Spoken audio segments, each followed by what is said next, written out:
Hey, what's going on? Welcome to Maine, Booth Bay Harbor, Maine, at the pier with my buddy Damon Leibert.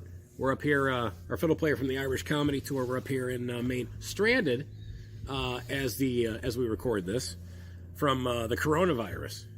Never thought it'd be that I'm stranded at home, but yes. I know. Well, not technically stranded, but we're not on tour right now because we lost like 5 theater dates because of this thing.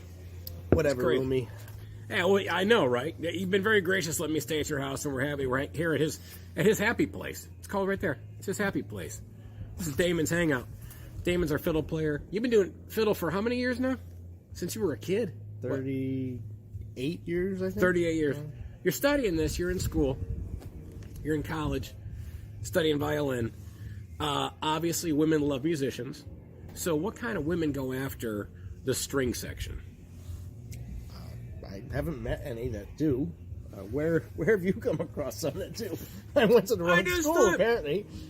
I just thought that was just a given with musicians. No. But I think they're called band...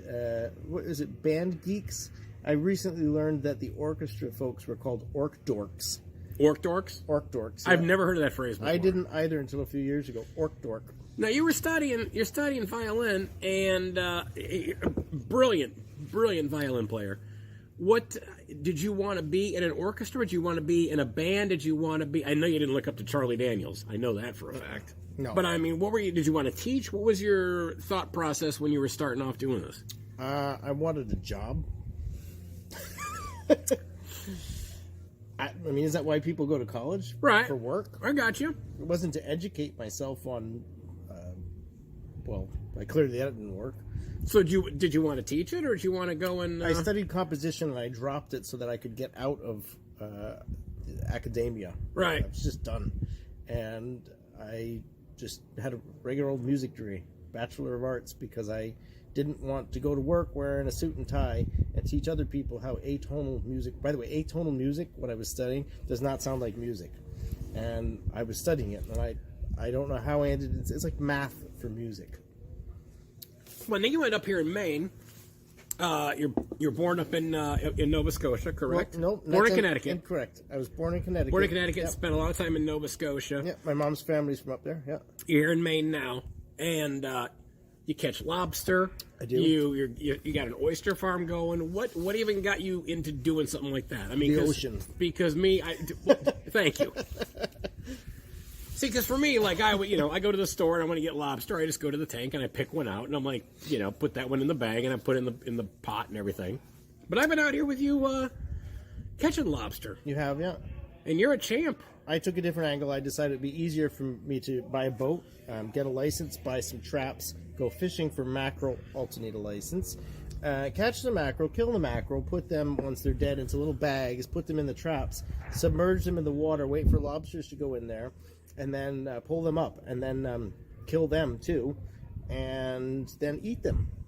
That's a lot easier than going to the supermarket. I think that's way $4.99 a pound now. That's way easier than going to the supermarket and getting that. I think mine are about $190 a pound, and they are delicious, by the way. So you're starting an oyster farm up here now. That's got to be like a pain. It takes a couple years for this to even... It does take a few years. Before they mature enough for you to even do something with it. So we're on the Damerscott River, which is like the mecca for oysters in Maine. 80% of Maine's oysters come from this river. Right. Why I'm investing in taking out a lease and growing basically rocks, I have no idea, since they're wild and I can just walk down and eat them. But... Now let me ask, do fishermen have groupies? Are there like chicks? It's called grouper. Grouper. Is that what you're talking about? Yeah, I guess. Sure. So there's not like chicks hanging out here on the docks waiting for you to bring in like your nets from Deadliest Catch or something like that? No? Okay. They're not waiting for that. The Deadliest Catch they have is something that has nothing to do with... That's something else they caught here. Nothing to do with... No, you don't want to catch that. We're in the middle of this coronavirus garbage right now. And what is the... if you had to get a disease, you've got to get a disease. What disease could you tolerate? Deafness. Deafness. You could, as somebody who plays music, you could be totally cool being deaf.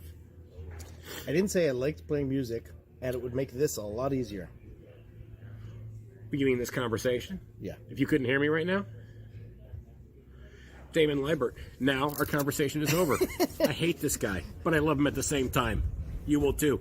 Catch us on the Irish Comedy Tour on online, Amazon Prime, free for Prime customer. And the beauty is Damon will try not to hear you. I love you. I love you too. What?